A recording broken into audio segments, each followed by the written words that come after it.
Watch your head alignment. And work your eye pattern. Object ball, cue ball, object ball, focusing on the spot.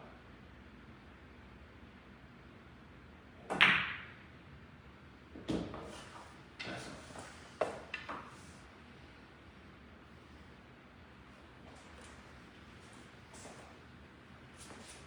Now, one of the things you're learning here is at times you're going to have to build your bridge right on top of a pocket. And when that happens, you need to already learn your comfort position. Can I put my fingers in the pocket then? You can. Okay. Sometimes you might need to wrap a finger like this right into the pocket. Sometimes it depends on what position of the pocket you're in. Players get in the most trouble by not knowing these things in advance. Yeah, because I'm just like, the first thing that comes to my mind is don't put your fingers over the rail like you told me. Yeah, so you don't want to grip the rail. Right. There's almost no situation like that smart. Yeah. So you might be, exactly.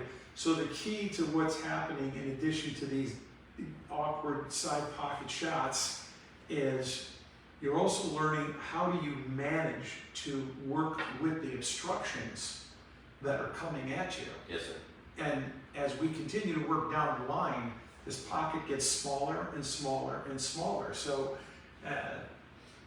the other night when you asked me about buying pocket stays, no, I got a call from another student who asked me about pocket stays. You've ever heard of this? There's something where you can jam it inside the pocket to apparently make the pocket smaller.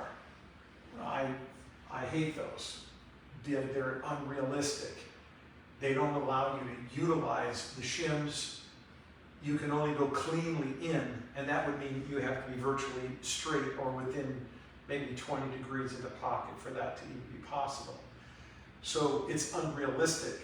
When we know there's 5 entries into a pocket, at this point, you're coming in center. You can come in off the shim, which would be left of center. Right, so I'm at 2 points.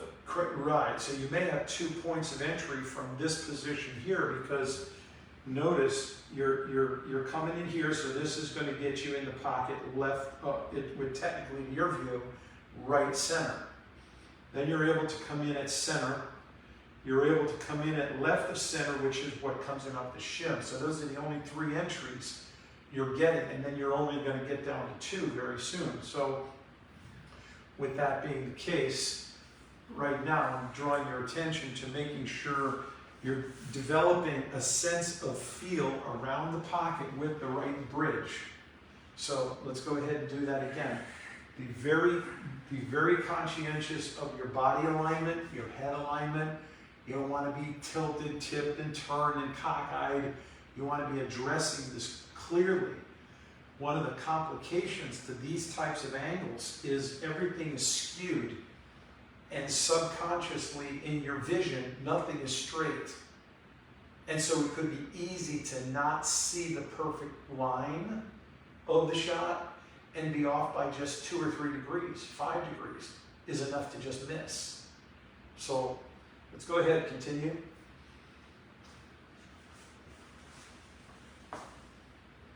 Set your aim before you move.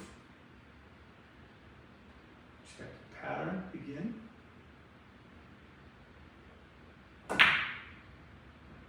You see how tight that is? Just, that was it right there. You barely hit 1/8 of the ball. So the illusion of the pockets big enough is not really there, okay? Right. Go ahead and set up the next one. The other thing I noticed is that I hit that more of a 4 to a 5 speed when I should have hit it at a 3 going at the same. Well, for a lot of players, they struggle with side pocket shots in general. Mm-hmm. And then they develop this subconscious awkwardness that it's a side pocket. And so this particular drill, as we're doing it, as we go from one side of the table to the other side, we're basically becoming comfortable, which builds confidence over coming into this narrow angle. Mm-hmm. You know, when players today trying to think about making pockets smaller and smaller, this is how we can make a pocket smaller. in a natural way. The comment I was making before about pocket stays, if you want to make a pocket smaller, just stick a ball partially in the way and don't hit it. Or bring the ball in front this way. Look at how much more that pocket's cut off now. Oh yeah, yeah. Now in order to make it, You have literally have one track. ball. You have a one-track pocket track to get this in. Go ahead for fun. Just try to shoot that right there. I've got an entire quarter of the ball blocking the pocket right there. Let's see how you do.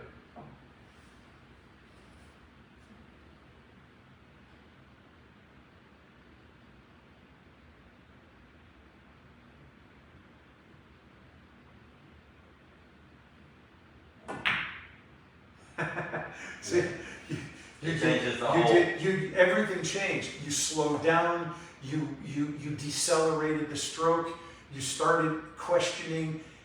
Here's one of the key things to do when this type of thing happens. You literally have to block that out like it's not even there. Right. Go ahead and reshoot that shot one more time. Set it up just the way it was. Now just shoot the shot.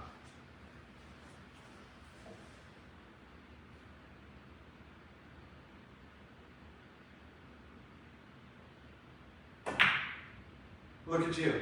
See, you were over here before because subconsciously you developed this terror. Yeah, because the pocket got smaller. But the pocket was the exact same size Right. it was from the point you just made it. You came in off the shim and you made this beautifully. So one of the things you want to be conscious of, and this is where also, as we've discussed before, when you're shooting rail shots, it's just another cut shot as if you were cutting it in from there. Don't let the rail create this psychology, it psychs you out. It's not necessary. Now, let's go to the last phase of this as we're learning to reduce the pockets ourselves. Let's go ahead and finish. We're setting this side of the table up over here for what's going to happen. Hey everybody, Dominic, the drill instructor. I'm working with Bill. We're actually in a live training session, but I'm going to use this for the clinic tonight for you to understand. A lot of the things players are struggling with is not only side pocket shots, but just a good warm-up drill. And there are some great warm-up drills to shots you wouldn't realize when they come up in a match. You want to be ready for them. So here's what we've done. Let's go ahead, Bill. Let's finish shooting these. So as the rest of you can see, starting from 2.5 diamonds from the bottom, I have 3 balls here. This center ball is right on the center line of the table, okay? And then there's 3 here, 3 here, 3 here, and this final row that Bill is making, we're going to set these back here at starting at 1/2 diamond.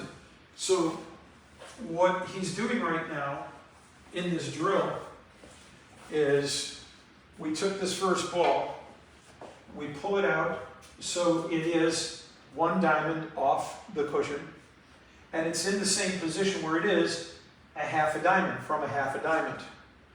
And then we set the cue ball in position at 1/2 diamond out in the table. Now, again, from a warm-up point of view, that's where we're starting, but it's also building your confidence with side pocket shots. So you'll shoot this in the corner, and then when this ball goes in, you'll just take the second one and reset it, and then you'll take the third one, and once again putting it in the center, and then reset it. And when these 3 are finished, then, and only shoot the ball at ODO speed, offense, defense option. And the reason for that is because as we get down to the shot that Bill's shooting right now, see, he just kind of walked that one in gently. But if he would have shot that at the ODO pocket speed, which is what you want to remember to do, if he missed that, the key would be to miss it on the pro side, which would be here, so that ultimately by missing, but this ball then dies down here on the bottom rail. So while it could be the winning ball shot, at that point, if it doesn't go in, you certainly don't want to hit this point because then it could just potentially pull it right back out in the middle of the table or somewhere here, and then you basically sell out the game. So you want to be able to shoot this with the pocket speed, so that ball's going to come down and then end up at this end. So what we've done, just to bring you up to speed, is we set these three right here at a half a diamond up, and then every half a diamond we set up 3 balls, and the end ball is right on the center line of the table. So you're going to shoot this half as we've already done. We've shot this half up table, and then we come back down to the other half. Now this, again, is a warm-up drill, and you're doing this with a perfect straight-in shot. But once you've finished this routine for the first time, and by the way, all balls missed, don't give them a, don't try to bring it back and don't try to make it. If you're shooting from this awkward side here, let me hit this one from down here, Bill. Let me miss this one. So if you're down here and you're shooting from here, you want to be sure that the speed you're shooting the shot with is going to allow that ball to miss. Oops, sorry, I'm not in the missing mood tonight. Let's try it again. You can already see the pocket speed I hit that at, or the actual path speed I hit that at, because when I miss this shot, I want that ball to be able to come down, down, down, and you see it's got enough speed to basically come down here and land on this cushion and stop. I don't want it to come bouncing out. Now I sold out the game. So there's more to this than just pocketing the ball. So this is the setup of the beginning of the drill. And I'm going to show you guys this because, ladies and gentlemen, this is a tremendous working drill. So as the balls are like this, as you clear each one, just bring it out to its position, set the cue ball half a diamond in, and shoot these straight in. When that row's finished row by row, then go to the other side of the table. And the next thing you do is, after you've set it up again this way, now you're going to you're going to take this cue ball, instead of going from a half a diamond here, you're going to make sure that you cut it at an angle. And just make it no more than about maybe a 30-degree cut right now. And you're going to make it a 30-degree cut to the left. And you're going to do every one of them that way. You come back through the drill again. Now they're going to be 30-degree right side cuts. Exactly. So you're going to want to work that out perfectly. And I think one last thing I want to teach you tonight is a quick bonus. And Bill, this is another warm-up drill that I want you to start learning. Is, let's say one of the key things you want to do is you want to be able to warm up when everybody shows up at league night. Everybody's just trying to gang up on a table, and no matter what you're doing, somebody wants to play a game, and the minute 2 people start playing a game, nobody's warming up or practicing. So one of the key things you want to do is keep your rack on the table, put the balls in like that. Now, if you're working out of a rack, just do this. And just work with one ball like that. Because at this point, it starts to become less and less likely that somebody's going to interrupt you and go, hey, you want to play a game? If you set up a drill that symmetrically is somewhere on the table and it looks like, wow, what's that? Nobody's going to say, hey, you want to play? You're busy working. You're warming up. And by the way, there's nothing wrong with saying to somebody, I just need about 5 more minutes. I'm just working on a warm-up drill. And they'll leave you alone. I mean, not everybody gets to go running to the pool hall 2 hours early and getting great sessions in. Sometimes you barely get there 20 minutes early. But here's a great drill I want you to start with, okay? I want you to just go ahead and take a nice, simple, short shot. Just be about 1.5 diamonds out of the pocket, just like this, about 1 diamond away from this ball, okay? First things first, just take this ball right here, shoot it straight in, take out another ball, this time put it at a right angle. Take out another ball, shoot it at a left angle. Take out another ball, put it down. Once again, take a little more distance, shoot it straight. Take another one, shoot it at a right angle, shoot it at a left angle. Increase the angle a little bit more each time. So as an example, if I were to give you kind of a visual of what this would look like after several tries, this was my first shot, this was my second one, this was my third one, this was my fourth one. So by the time I take a better angle at this, this is what I'm working from. And the same would be true on the other side. I would be shooting from these, which means, yes, I would be going and either hooking on my bazooka on the back end of my cue, and if necessary, because I really can't reach, maybe somebody's not quite so tall. You want to be able to add your bazooka onto your bridge, and whether you do it with a back arm and use the bridge as an extension of your front arm, or just do it in the same position. By the way, one thing that nobody gets a class on how to use a bridge, but here's something you should know. The same distance you would normally have for your bridge hand to the ball, okay, see what that distance is? Okay, the proper way to set up a bridge is from back here, put the stick on the bridge the same place it would be if your fingers were wrapped around it. Then slide that up together.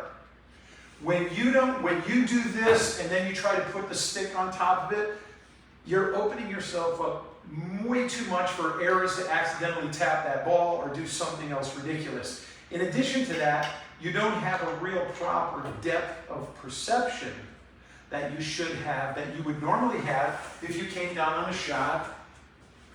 Boom, you're used to this, all this direction of depth and perception and distance is done.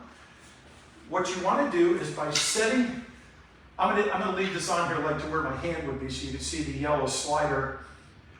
That's where my bridge hand would be. Now from that, once that's set, move that up together. Now, another thing I see a lot of players do, right away, everybody has this idea that the bridge belongs out here. Why? There's only one possible reason you would need to do that. And that is if you were really using a piece of garbage for a bridge, which I recommend you always get your own. Now, Mr. Larry Keller, who's a friend of mine who makes the Just-A-Pro bridgehead, that's it right there. You put it in your bag, you carry your own bridge because our sticks are very expensive. It just fits on top of any cue. Just put it on a house cue. Pull it down, it locks it in.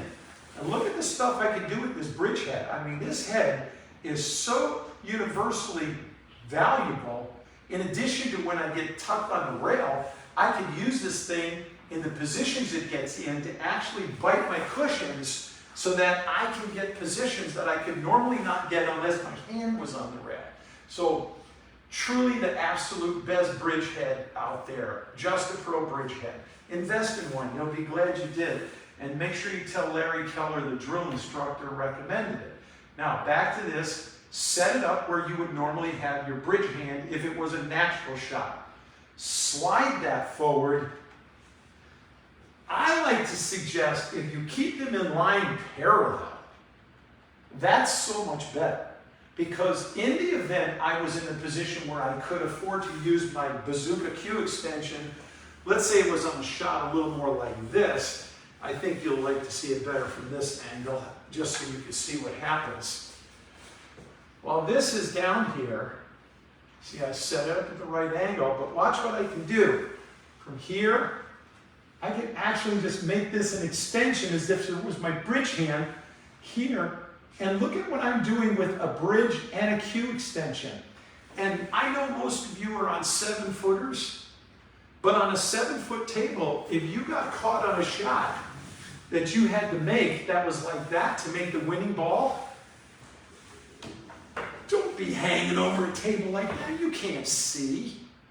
And unless you've really trained to turn yourself around and get comfortable shooting in the opposite direction, don't try being like you're trying to impress somebody. you really need the proper bridge and you need an extension, and on a 7-foot table, I am a little bit different here, I'm on 10 feet, but just to show you what I'm talking about, from the 7-foot perspective, you would be able to literally have a proper extension, and this is about 7 feet right here. Okay, if I were on the back end of the table, there it is. That's 7 foot. This would be 7 foot right here on the 7-foot table where the tip of my stick is.